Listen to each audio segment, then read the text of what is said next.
What is going on, Berlin? Stephen Heckman here for the Baltimore Battery, coming to you with the most recent episode of the Final Strike podcast, brought to you by the Baltimore Battery. Uh, Breaking news came out today that the Orioles relieved manager Brandon Hyde of his duties effective immediately, as well as Major League Field Coordinator and infield instructor Tim Cossins has been relieved of his duties as well. Interestingly enough, somebody had to take the fall for what was going on, and usually it's always the manager or the coach. It's just the name of the business. It's how it operates. It's how it works. Doesn't mean the person's a bad person. Doesn't mean that, they were out to sabotage the guy. I mean, he's been here for 6, 7 seasons now. He's guided us through very tumultuous times during the rebuild and brought us back into respectability between 2022 and 2024.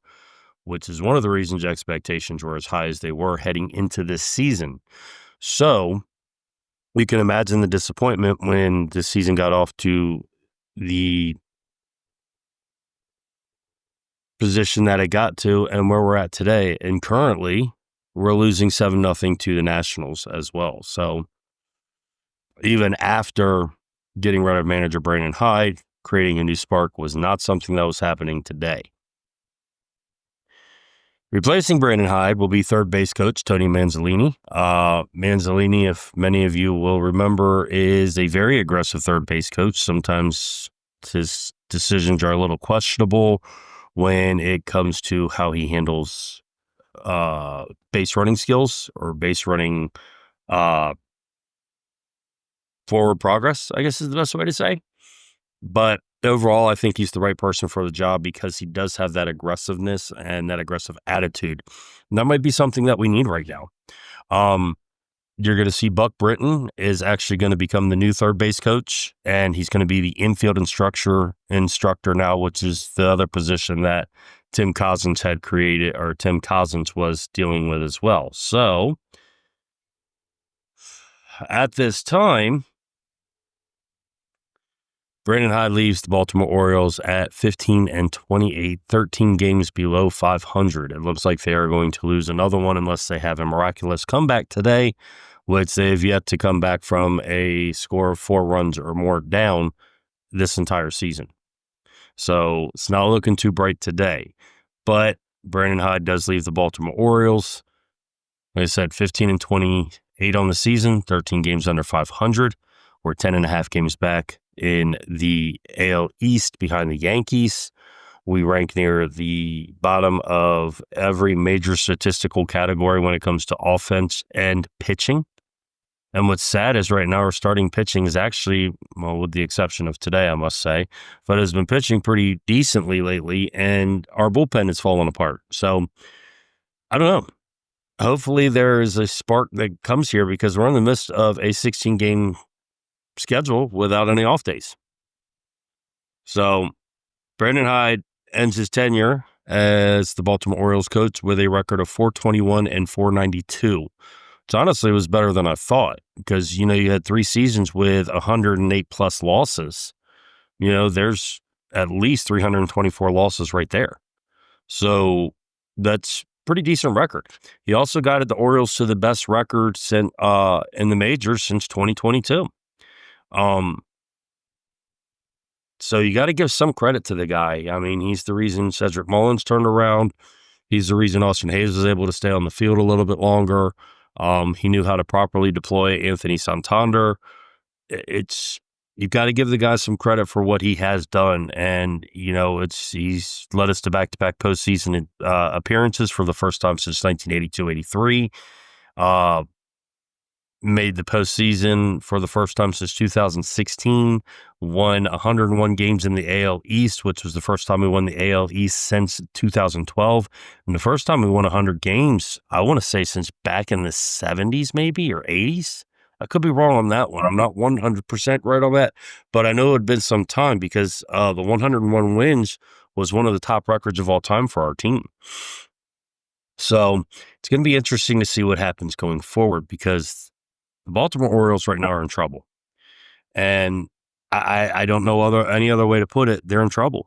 I mean, right now it doesn't look like they are going to be even postseason considerations. But, you have the Philadelphia Phillies who got rid of Joe Girardi after 34 games and managed to make a World Series run or a NLCS day run. So, it's pretty interesting to see how this is actually going about and what's going to happen next. Now, just to give everybody a little bit of comfort on what is going on, let me check something out here, because if I remember correctly, record of a season.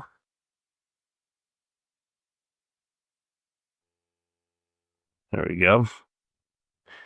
A lot of teams during a rebuild don't keep the manager they start the rebuild with. Buck Showalter is one of those people who has experienced that way too often. So, we were actually shocked to see Brandon Hyde come as far as he's come, which is pretty good. So, looking back, I want to go into the Houston Astros. And the reason I want to bring up the Houston Astros is because the Houston Astros is where Mike Elias learned, Mike Elias helped, and also have been the darlings of the AL pretty much since 2015. In 2015, they won 86 games. That's when they initially started their turnaround. They won 84 games. Then they won 101, 103, and 107, and 95 and 96. So they did have 3 good seasons of a rebuild. Now, our rebuild kind of advanced earlier than expected. And that's something to keep in fact, because when you go back and look at the Houston Astros before their rebuild, their first season going into their full rebuild, they went from 51 victories to 70 victories. It's 29 victories. We increased ours by 30. They followed that season by increasing by 16. Okay, we actually dropped down 9 victories that year. Then they dropped down to 84 victories. So they lost 2 victories. And if I remember correctly, they didn't even make the playoffs that season. And that's when they went on their run. So it was their first 3 seasons. They showed up. They overachieved. They regressed a little bit, and then they blew up. So what can we learn from that? Well, our rebuild officially arrived in 2022 when we were in the postseason hunt until the end of the season. Following year, we completely took the league by storm, winning 101 games. Last year, we were still in the AL East hunt until the final 2 weeks of the season and still made the postseason. And now this year, we're having our struggles. Okay? Same thing. I know the records don't line up, so just stick with me here and listen to what I got to say. 86 wins, 84 or 70 wins, 86 wins, 84 wins. Okay, so increase, decrease. We kind of went increase, way increase, little decrease. All right, so you would expect this year to kind of be a decrease before we take that next big step. Now, is that what's going to happen here? I don't know. I'm just trying to give everybody a little bit of food for thought that similar things happened during the rebuild of the Houston Astros. Now, it didn't happen identical because right now we look just completely out of it. Like, I couldn't even tell you where to begin to fix the problems. And it's funny, I saw Ryan Ripken with a segment today on Facebook, and he said the same thing. The Orioles have a lot of problems. It's not just one specific area. And, Brandon Hyde, unfortunately, is the one who's going to take the fall for that. I see a lot of people on social media are saying that Mike Elias should be fired. Mike Elias provided the team that we have. And if you remember correctly, in 2023, we won 101 games without a frontline starter. I mean, Kyle Bradish ended up being our frontline starter by the end of the season, but unfortunately, he's hurt now. He's probably not expected back till July at the earliest. Now, from what I understand, there's been no setbacks in his rehab. Same with Tyler Wells. Grayson Rodriguez, he's due to actually have a MRI within the next week. And based off what comes back from that and the testing, he should begin his throwing program again, and we should have him back by May. Now, my thought process here, if things continue going the way we're going, I would not be opposed to actually having Grayson Rodriguez, have an inning buildup and see what happens. And then from there, if need be, go have his surgery. We already had Justin Armbruster in the minors with lat problems. He just had surgery on his lat. He's done for the season. If we're not going to be in postseason contention, it doesn't make sense for me to bring a pitcher who's had some injury problems over the past couple of years, come out and risk injury again if there is a procedure that might help avoid this in the future. And this is my thinking. This doesn't mean this is what they're going to do. This is an opinion of mine, and I hope people understand. I'm not saying this is what should happen or has to happen. I'm just throwing food for thought out there. I also say if things continue going the way we're going at the trade deadline, I would not be surprised to see Ryan O'Hearn and Ryan Mountcastle available. I would not be surprised to see Cedric Mullins available. Brian Baker, Keegan Aiken. I would not be surprised to see any of them available. I honestly like Maverick Hanley, what he's been doing since he's been up here. Great framer, good defense. Pitchers seem to be pitching well to him. Now, his offense is not quite right, but it'll get there. But he knows how to bunt. That's something our team doesn't know how to do. And he plays with an energy. I think he's good for our team. And right now, until Samuel Basallo is ready to come up, I wouldn't mind keeping him and getting rid of Gary Sanchez. When Gary Sanchez comes back, I don't know. Right now, he's having a wrist brace he's wearing, and he's got to have more testing. That's probably not going to come until June. So before he even begins baseball activities. Those are the players I foresee getting rid of. A lot of people have said that, they could see us trading Tomoyuki Sagano and Zach Eflin. Personally, I would keep both of them. Sagano has honestly earned himself another year on our team, if not two. I honestly can see giving him a 2-year contract with an option for a third year. Zach Eflin, same thing. I could give him a 2-3-year contract with possibly an option year. It'll probably be his last contract anyway. I then would probably buckle down and start focusing on who we're going to keep and start getting extensions handed out. Gunnar Henderson, we've got to lock him up. We can't wait till he hits free agency. We got to lock him up. And if they won't sign, then I'm sorry, we're going to have to go a different route. And I hate to say that because I love Gunnar Henderson.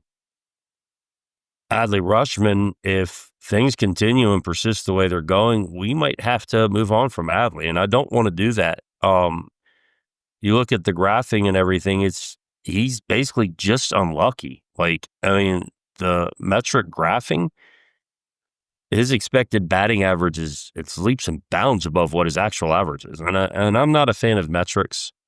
Anybody who knows me knows I've never been a big fan of them, but I do look at them.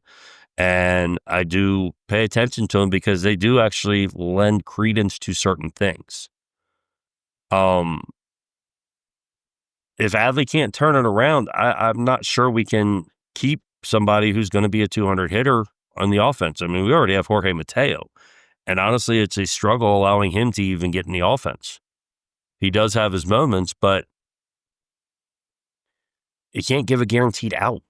It's just not something that can be conducive. You can't give a guaranteed out. Samuel Basallo is actually caught for the first time the other day this season. He's been mashing the ball, so he's getting close to being ready. And if I were Adley Rutschman, I'd be looking over my shoulder right now because I'll tell you what, he's 6 years younger than Adley and already performing the way he's performing. Adley might be finding a job elsewhere. I really would hope that we don't do that just because we actually put the rebuild on the shoulders of Adley Rutschman. So Adley Rutschman is kind of like that quiet leader, that behind-the-scenes leader, and Gunnar Henderson is the superstar. You always have that. It's like Cal Ripken and Eddie Murray. And after that, it was Cal Rip getting Chris Hoyles, Cal Rip getting Mike Mussina. You have those tandems where one is the superstar and one is the basically team leader. But that's not what's been going on. We look lost on the field. Like there's nobody stepping up to be that leader on the field. And I've said this quite frequently. If you've listened to the previous episodes this season, this is something I've been on for a couple weeks. Last week, I said it might be time to move on from Brandon Hyde. So I'm not saying this without actually looking into things and thinking about the next step. I'm saying this because this is what I see. And based off watching the games, based off being at the games, it's just things I see. Our guys are going up there and trying to win the game with one swing instead of manufacturing runs. If you're an offense that's struggling to score, start manufacturing runs. Learn how to bunt. Learn how to sacrifice. Learn how to play a hit and run. Right now, our team's not doing any of that. Interesting stat that came up the other day. In games we have more than one hit with runners in scoring position, we're 13-4 or 12-4. In games that we have less than 2 hits, we're 3-24. That's an alarming stat. And this is something I've talked about. If you've been with me over the 3 years that we've been doing this, I've talked about the Orioles' ability to create with runners in scoring position, for the Orioles to actually take advantage and capitalize. Even last year, they were still middle of the pack with runners in scoring position, but they were scoring runs. And a lot of that was you had players getting on first base and hitting home runs, or you had multiple home runs hitting the game. Or we'd get that one big hit with runners on first and second. So this year it's just not happening. You watch games the other day and we held a game lead until the 8th inning. And then we come up in the 9th, we get a runner to second base and we can't do anything. There's a game the other day, we had runners on second and third with no outs and we didn't score a run. And it's happened too frequently this season. And what's funny is up until 3 weeks ago when Sagano started pitching 7-inning games and Kramer followed that up with a couple 7-inning games, the pitching was the talk. The starting pitching was the problem. But people are starting to see it wasn't just the starting pitching. The starting pitching is finally getting somewhere. Zach Eflin, did pretty decent in his first return. Kramer's been pitching, with the exception of the other day, has pitched pretty decent in his last few starts, and Sagano's been Sagano. I mean, the guy easily could have 3 more wins on his resume. It doesn't. But now our bullpen seems to be falling apart, which is weird. And I don't know if that's a combination of certain players being used too much and other players not being used enough. I mean, when you get Felix Bautista and Yennier Cano going 3 and 4 days without pitching, and then you put them in and they blow a game, you kind of understand why. They're not getting those reps in game situations until they need them days later. Whereas other pitchers are pitching nearly every other day or every day, and then we get into a tight game and we don't have them. What's worse is the Twins doubleheader the other day. We chased their starters. We forced them to pitch almost nearly 200 pitches in each game and could not capitalize in either single game, either one of the games. During the 6-game series with the Twins this year, which we were swept, we forced them to make 24 pitching changes. That's 4 pitching changes a game, which is basically what you really expect. You want to be able to have your starter go 6 innings, maybe 7. Have a bridge guy to get to your setup guy to get to your closer. And what's bad is you watch these Orioles at-bats is a lot of these at-bats I'm paying attention to, they are being aggressive to an extent, but there are times they're being overly aggressive. Like I see runners on first and second base, and the guy comes up and swings at the first pitch and pops it up. Or the guy swings at every pitch that the pitcher throws and strikes out on 3 or 4 pitches. They're missed opportunities. If you're going to come up hacking like that, bunt the ball, move the runners over to second and third, and give us a chance at least to get 1 run home on a sac fly. The next question is, now where do we go from here? Manzolini is only going to be the interim manager. I do not see him being the long-term manager. Where do we go from here? Joe Maddon? Would Joe Maddon be willing to come back to baseball to coach a team like the Orioles? He's dealt with young talent before, and he's helped shape them and guide them. He took the Cubs to a World Series, so he knows what he's doing. Could you see Buck Showalter back in Oriole black and orange? No, Bud Black's out there now. I mean, where do you go? What do you do? And my friend Ivan was right. We need a manager who has experience, winning and championship pedigree experience. What about Jorge Posada? Joe Girardi? I mean, there are managers out there that could have possibly fit. But we need somebody who's not going to be a pushover. And I'm not saying Brandon Hyde was. But you need a guy who's out there to win games. He's going to bring the best out of your team each and every time, even when you lose. Your team's going to keep fighting. And that's what the Orioles did from 2022 to 2024. They were never out of a game until the final out. This year, once they get behind, the game's over. You don't have to worry about the Orioles coming back because they haven't. So my question, where would you like to see the Orioles go from here?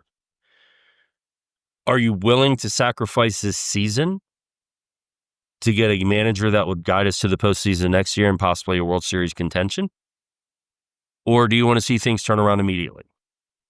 This season has been difficult to watch. At least we knew starting in 2018 what we were getting. We knew what was happening. We were told up front. This is like a smack in the face. This is like we were teased for years with bait, and now we got the hook, or we got the bait and we find out it was just a hook to bring us in and land us. It's interesting, David Rubenstein actually made a statement about the release of Brandon Hyde today. Mike Elias also made a statement. So, like I said last week and the week before, where's David Rubenstein been? Oh, now he appears. So we're going to see what happens next. So let me know in the comments what you all would like to see. What manager do you think would be suited for the Orioles going forward? Where do you see the Orioles going from here? What players do you think would be traded at the trade deadline if we continue down the path we have been? We'll discuss all that next week. Hopefully I get some comments from y'all because I am curious to know what Birdland is thinking. So until next time, Birdland, we're going to sign out here and stop. I want you to give a big shout out to the Baltimore Battery. Don't forget to check out the BaltimoreBattery.com, especially the article written today about Brandon Hyde's release. There's many of other articles out there you can read between Zach, RJ, Nick, Justin, myself, and Matt, and Jared. There's plenty out there to read. So we give a big shout out. Don't forget to visit the BaltimoreBattery.com. Let us know what you think. Go check out some of the articles. Find your favorite writer. Make sure you follow us, and you can get email notifications when new articles come out. Also, want to give a big shout out to Scooters for Rent. If you're ever in the Maryland, Delaware, Eastern Shore area and you're looking for mobility equipment, give them a call at 302-280-6203. They provide mobility scooters, handicap wheelchairs, beach wheelchairs, and electric wheelchairs, as well as reclining lift chairs. Make sure you tell them Stephen from the Final Strike sent you. Last but not least, I want to give a big shout out to Dubby Energy Drink, one of my partners. Visit Dubby.gg and you can get yourself a sampler pack, get yourself a shaker. One of the greatest things about these energy drinks is they do not have the sugar crash. They're all natural ingredients. They're sugar-free. And I drink one every day and doesn't affect my blood sugar in the least bit. I don't ever get that jittery crash. Go visit Dubby.gg. Get yourself a sample pack so you can find out what you like. You get one of these beautiful shakers. and go have it. It's great for pregame, great for pre-workout. It's great for gaming. It's great for doing what we're doing right here. So go visit them. Make sure you use code Stephen R. Heckman at checkout. That's STEPHEN R and then HECKMAN. Get 10% off your order. Till next time, Birdland, make sure you keep the beer cold, and we'll catch you on the other side. Peace out.